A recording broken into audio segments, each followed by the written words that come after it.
I want to start today by putting you in a specific headspace. Imagine you're at a dinner party. Okay. It's nice, maybe a little bit stiff. You're holding a drink, trying to mingle, and you get stuck talking to someone you don't know very well. Mm. And then, inevitably, they ask the question. Oh, I know this question. You know the one? So, what does a typical day look like for you? The dreaded small talk question. Exactly. And I feel like most of us, even if we are genuinely interesting people, we turn into robots. We do. We just go on autopilot. Total autopilot. Well, I wake up at 7, I brush my teeth, I grab a coffee, I drive to work. It's just this list. I answer emails, I come home, I watch TV, I go to bed. It's tragic, isn't it? It's the conversational equivalent of a flat line. It's painfully boring. I mean, it's functional, sure, it's accurate, but it's a list. It sounds like you're reading a receipt from the grocery store. And that is exactly why we are talking about this today. Because while that list is, accurate, it is a massive missed opportunity. A missed opportunity for what? Well, we've been analyzing some really fascinating material. It's advanced linguistic analysis, actually, that argues we need to stop listing our routines and start narrating them. Narrating them. Okay. So we're trying to turn I brush my teeth into a compelling story. Wow. That feels like a bit of a stretch. Is it really that deep? I think it is. I really do. Think about it. When someone asks about your day, they aren't actually asking for a time-stamped log of your hygiene habits. Right. They don't care about the toothbrushing. They don't care at all. They are using that question as a proxy. What they're really asking is, who are you? So it's a character test. In a way, yes, it is. They want to know, are you disciplined? Are you chaotic? Do you value rest? Or are you just chasing ambition all the time? Are you a machine or are you an artist? You see. The specific words you choose to describe your boring, mundane Tuesday tell a story about your values. So if I say I wake up and go to work, I'm telling them I am a functionary. But if I use different language, I can frame myself completely differently. Precisely. It's personal branding. And the source material we're diving into today, it frames this as a shift from transactional information, just the facts, to self-expression. I like that. We're going to look at how to bridge that gap between just being proficient in English, making sense, and being truly articulate, having an impact. Proficiency versus articulation. I really like that distinction. Okay, so let's get into the nuts and bolts then. If I want to stop sounding like a robot, where do I start? Well, Because the biggest trap I fall into, and I think most people do, is that first I do this, then I do that loop. the first then trap. It's the hallmark of sort of intermediate speech. Right. First I wake up, then I shower, after that I eat. It's logical, but it's so dull. It sounds like you're reading an instruction manual for a dishwasher. So how do we break out of that? To break out of that, we need to look at how we structure the narrative itself. The sources offered some really punchy alternatives here. Specifically, if you want to establish what they called unwavering habit, let's say I want to show that I'm a really disciplined person. Right. So instead of saying, I always drink coffee, it's a bit weak, isn't it? Yeah, always is overused. The source suggests using the phrase, my day invariably commences with a strong cup of coffee. Invariably commences with, wow, that sounds heavy, almost legal. It is formal, but that's the point. Let's break it down. Invariably means without variation or exception. It implies that come rain, shine, or, a zombie apocalypse, this action is happening. Non-negotiable. And commences. It sounds like a ceremony. The Olympics commence. A graduation commences. Exactly. It adds this layer of deliberation. It says, I don't just start casually. I initiate my day with purpose. It elevates the coffee from just a beverage to a ritual. I get it. It signals that you take your time seriously. What about the other one they mentioned? Without fail. Without fail. This is a great power phrase, for example.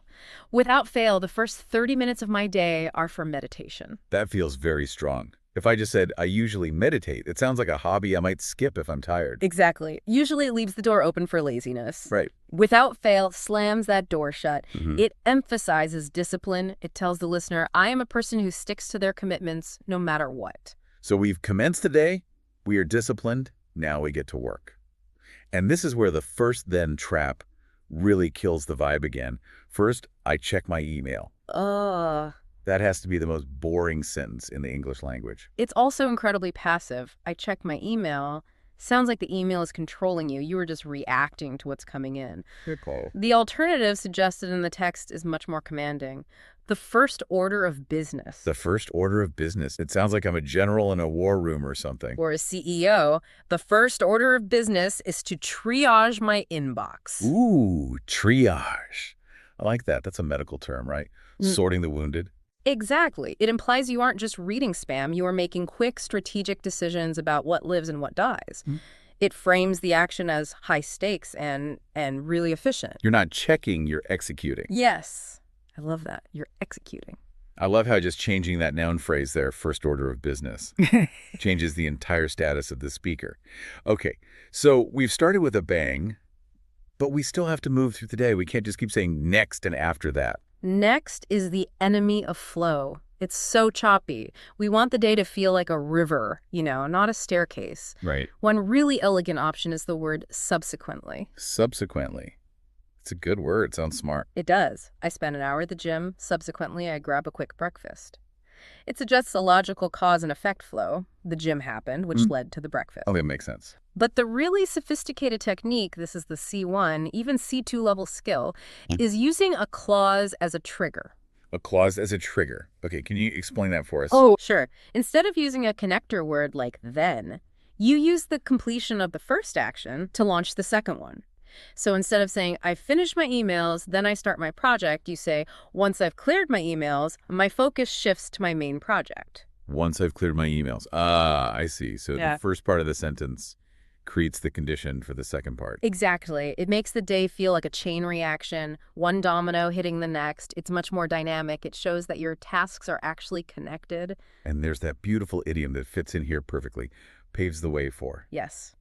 My morning meeting paves the way for an afternoon of deep work. That implies the meeting wasn't just a waste of time. It was infrastructure. Right. It implies one action makes the next one possible, or maybe even easier. You're explaining the relationship between events, not just listing the order. And that is the essence of storytelling. Okay, so we have the structure down. We are invariably commencing. We are paving the way. Let's talk about attitude. Because the source material makes a really good point here. The phrase, I wake up, is totally neutral. It has no flavor. But nobody actually just wakes up. No, not really. You either spring out of bed or you resist it with every fiber of your being. The vocabulary needs to reflect that reality. And the source classifies this into 3 buckets, which I think is really helpful. The struggle, the energy, and the middle ground. Let's talk about the struggle first, because I am definitely not a morning person. If you aren't, own it. But make it vivid. Don't just say it's hard to get up. Say, I drag myself out of bed. Drag myself. Yeah, you could feel the physical weight in that phrase. Like gravity is winning. Totally. Or if you want to be even more dramatic, you could say, I struggle to surface. Struggle to surface. That's almost poetic, like you're underwater. It's a metaphor of emerging from the deep ocean of sleep. It tells the listener that sleep is this heavy, immersive thing for you, and so much more evocative than just saying, I was tired. Okay, so that's the struggle. Now let's look at the other side, the early birds. The people I am secretly jealous of. For them, the narrative is all about purpose. The key phrase here is hit the ground running. Hit the ground running. That's very military, isn't it? Like paratroopers jumping out of a plane. Exactly. It means immediate action. No snooze button, no scrolling on your phone for 20 minutes. I hit the ground running as soon as I'm up. It signals high energy and high ambition. And there was one that was a bit more quaint. Oh yeah, Rise with the Lark. Rise with the Lark. Very British, very literary. It paints a picture of a cottage in the countryside, fresh air, maybe a bonnet. It's a whole vibe. If you say, I rise with the lark, I assume you're baking bread from scratch or writing letters with a quill. It's a very specific vibe, for sure. But what if you're normal? What if you aren't a zombie, but you aren't a paratrooper either? The middle ground. The middle ground is usually about intention and gentleness. The phrase is, ease into the day. Ease into the day. I really like that. It sounds calm. It values calmness over frantic activity. I ease into the day with a cup of tea and a book. It tells me that you prioritize your mental state before you prioritize your productivity. You're protecting your peace. Exactly. Okay, let's move to the workspace. You've eased in or you've hit the ground running. Now you have to actually work. And the rule from our sources is clear. The phrase, I start working, is forbidden. Banned. It's too broad. It tells me nothing. We need action verbs. So what's a better alternative? Well, if you want to sound dynamic, you use get the ball rolling. Get the ball rolling. Yeah. That implies momentum, right? Physics. Yes, exactly. You're overcoming inertia. I get the ball rolling by reviewing our quarterly targets.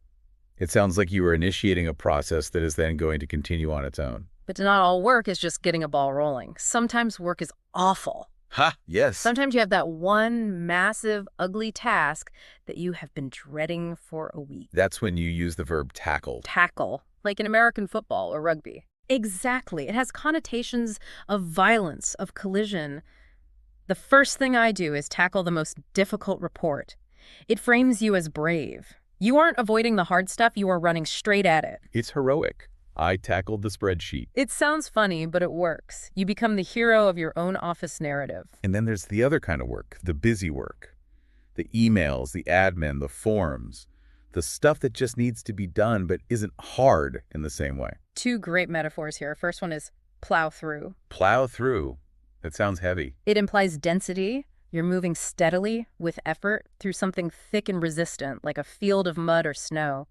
I just have to plow through my inbox this morning. You can feel the effort. And the other one was nautical. Clear the decks. Clear the decks. I love the visualization of that. It comes from the old Navy days, you know. Before a battle, you would clear the decks of anything loose. Ropes, cargo. So you had a clean space to fight. Ah, okay. In a modern context, it means I need to clear the decks of all these administrative tasks so I can focus on the real work. It frames that boring work as a necessary preparation for something bigger. You aren't just answering emails, you are prepping the battleship. Precisely. And that's the power of narrative. You are elevating the mundane into something significant. Speaking of elevating the mundane, let's talk about that specifically, because so much of a routine is just stuff. Commuting, showering, eating lunch. The sources have a whole section on this. And this is where you can really show off your linguistic skills. The challenge is, how do you make drinking coffee sound interesting without sounding, insane? The first technique they mention is the sensory shift. Right. So instead of describing the action, I drink, you describe the experience. I savor the robust aroma of a freshly brewed espresso. Savor a robust aroma. Now, I'm not just hearing a list. I'm in the kitchen with you. I can actually smell it. You're engaging the listener's senses. You're inviting them into the moment. It creates a kind of intimacy. Then we have vivid verbs, specifically for the commute. I think the commute is the perfect example because the difference between a good commute and a bad commute is entirely in the verb choice. It really is. So if it's a terrible rainy Tuesday in November, you trudge to the station. Trudge. Trudge implies heavy steps. Maybe you're tired. It's an effort. And then you squeeze onto a packed train. Oh, I can feel the elbows in my ribs just hearing that. I can smell the stale air. But if it's a nice day, maybe it's a Friday, you stroll to the station and you settle into your seat. Stroll and settle. Total leisure. Yeah. It changes the entire movie playing in the listener's head. And you didn't have to say, it was a nice day. The verbs did all the work for you. And then you have adjectives and adverbs. Don't just take a shower, take a brisk, invigorating shower. It tells me why you're taking it. To wake up, to shock the system. And lunch. This is a big cultural marker too, which we can get to later. But do you hastily eat a sandwich? Or do you just grab one? Hastily. Right. That adds a sense of pressure. It implies you're too busy to chew properly. It does. Whereas grab just sounds convenient. I grabbed a bite. It's neutral. Right. And the final technique for the mundane is using simple figurative language, similes and metaphors. The example given was the inbox. Opening my inbox is like opening a floodgate. It's so visual. It's overwhelming. It's this unstoppable water rushing in. It's much more impactful than just saying, I have a lot of emails. And for the quiet moments, the first hour of my morning is a sanctuary of calm. That frames the time as sacred. It's not just quiet. It's a protected space, a sanctuary. It's special. I love that. Okay, I want to shift gears a bit. We've talked a lot about vocabulary, the paint we use for the picture, but there's a grammar component here too. A really important one. And the expert in our source material makes a really interesting point. Relying only on the present simple tense, I go, I eat, I work, makes you sound really flat. It does. It sounds like a fact sheet. To make it a narrative, you need what they call the grammar of habit. And this is where C1 learners often stumble because it's quite subtle. One of the coolest tricks mentioned is using will for present habits. Now wait, I will do. Isn't that future tense? In most contexts, yes. But in the context of describing a routine, no. We use it to predict behavior based on a known pattern. So instead of I check my emails, you say, typically the first thing I'll do is check emails. The first thing I'll do. That's interesting. It feels softer somehow, more conversational. It feels much more natural. It adds a sense of inevitability. It's like saying, if you watched a movie of my life, this is the part you'd see. It describes a standard operating procedure rather than just a dry fact. And for past habits, we use would, right? Like when I was an intern, I would always be the one to get the coffee. Exactly. Used to is fine, but would can feel more nostalgic. It invokes a specific era of your life. Now, here's one that I think is really fun, but you have to be careful with it. Present continuous plus always. Like, he is always leaving his mug on the desk. Yes, the complaining grammar. Yeah. Usually we use this to express annoyance. Can you visualize the structure? It's the to be verb plus always plus the verb ending in ing. He is always humming. Right. If I say he hums, that's just a fact. If I say he is always humming, I am annoyed. Precisely. The continuous form emphasizes that it keeps happening over and over, and it's driving you crazy. But, and this is the important nuance, it can be affectionate too. It can. Like she's forever offering to help. That's a good distinction. So it turns a habit into a personality trait, either a flaw or a virtue. It adds this emotional layer that the simple tense just doesn't have. Speaking of personality traits, what about those phrases that make you sound like a psychologist analyzing yourself? The analytical phrases, things like I have a tendency to, or I am inclined to, or I am prone to. Why use these instead of just saying I do X? Because they show self-reflection. If you say I procrastinate, that's a fact. It's a bit blunt. A bit harsh. Yeah. But if you say I have a tendency to put off difficult tasks, you sound like you've observed your own behavior and you understand your nature. You sound self-aware. Prone to is interesting. I'm prone to getting distracted. Prone to usually implies a vulnerability or a weakness. You wouldn't say, I'm prone to being awesome. You say, I'm prone to colds, or I'm prone to making errors. It's a slightly more formal, humble way to describe your flaws.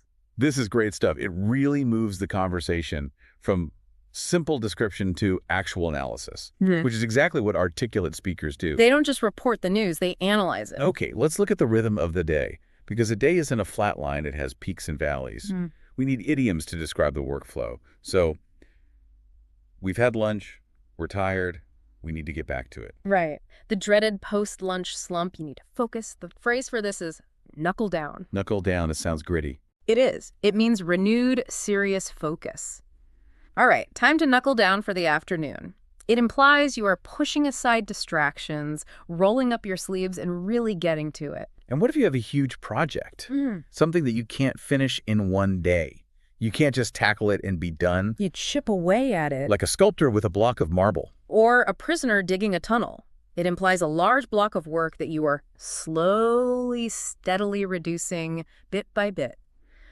I'm just chipping away at the quarterly report. It conveys patience and persistence. We all need breaks, though. How do we talk about taking a break without sounding lazy? If I just say, I'm taking a break, my boss might think I'm slacking off. Take 5 is the informal classic, of course. But if you want to sound like you're managing your mental energy professionally, you say, I need to clear my head. Clear my head. Ah, that suggests the break has a purpose. Yes. You're not just stopping work, you're resetting so you can work better when you come back. Precisely. You are performing maintenance on the machine. Now, the day's ending. You want to go home. You don't just leave. No. You clock off or clock out. Even if you don't have a physical punch card, it marks the official end of the work period. Or if it's a group decision. Let's call it a day. Let's call it a day. I use that all the time. It feels so conclusive, like we have done enough. It signals a mutual agreement to stop. It prevents that awkwardness of one person leaving while everyone else is still working. And then the evening. This is so crucial. The distinction between winding down and switching off. Because I think I get this wrong all the time. Oh, this is a modern struggle for sure. Winding down is the process. It's the metaphor of unwinding a tightly wound spring. You might watch TV, read a book, cook dinner. You are slowing your body down. Okay, that makes sense. Switching off is the mental disconnect. It's flipping the switch in your brain that cares about work. So you can be winding down, Yeah, but fail to switch off. absolutely. That is the classic scenario. You're sitting on the sofa with a glass of wine. You're winding down, but you are mentally rewriting an email to your boss. You have failed to switch off. That is too real. I feel attacked by that example. It happens to the best of us. But being able to articulate that distinction, saying something like, I find it hard to properly switch off, is a very powerful way to describe your psychological state.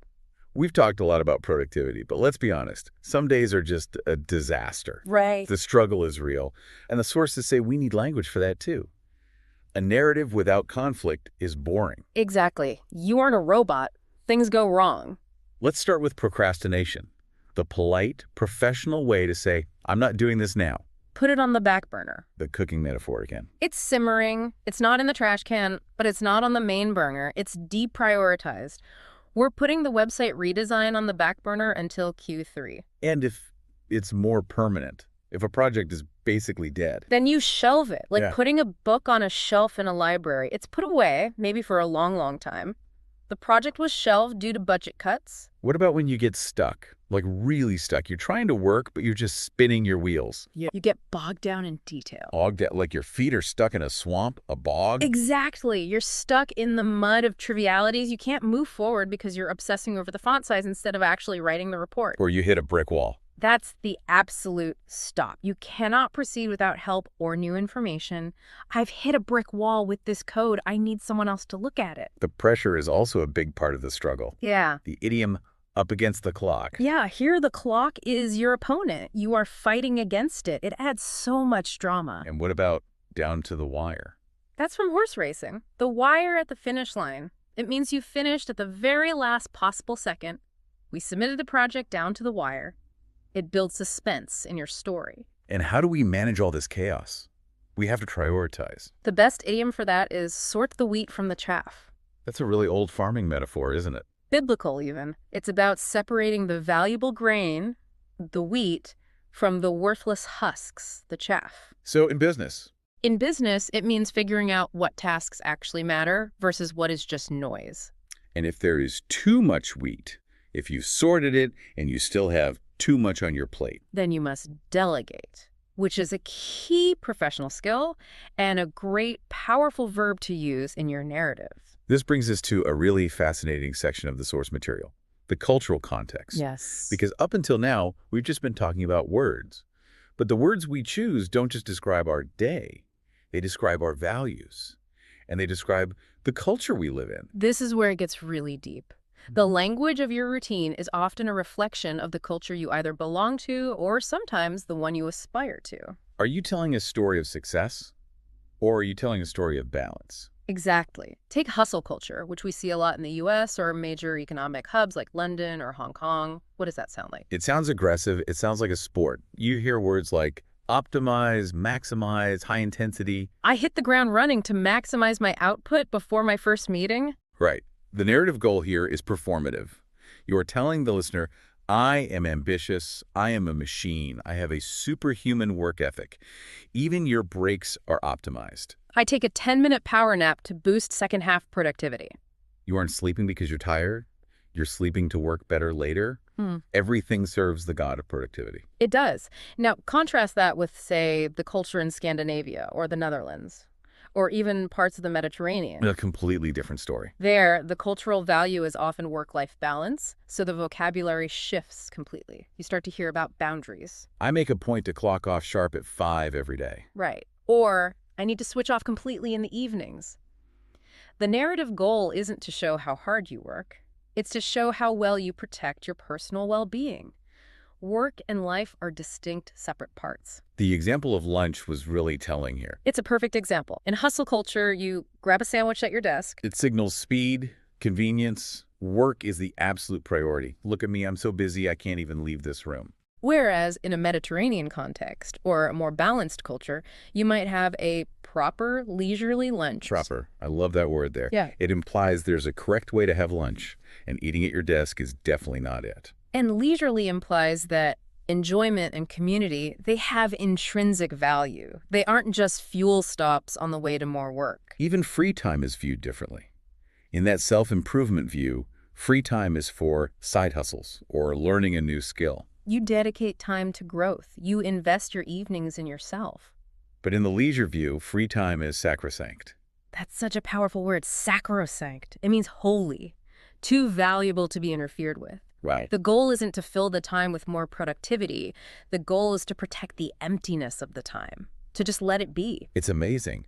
By choosing to say I have a side hustle versus my evenings are sacrosanct, you are declaring your allegiance to a specific worldview. You Or are. telling people what tribe you belong to. You are. You're signaling your values. And most people do this completely unconsciously. The goal of this deep dive is to make you do it consciously, with intention. So what does this all mean for our listener? We've just thrown a massive amount of vocabulary at them. Invariably commences, plowing through, sanctuary of calm, bogged down, sacrosanct. It's a huge toolkit. It is a C1 toolkit, but the advice from the source is very clear on this.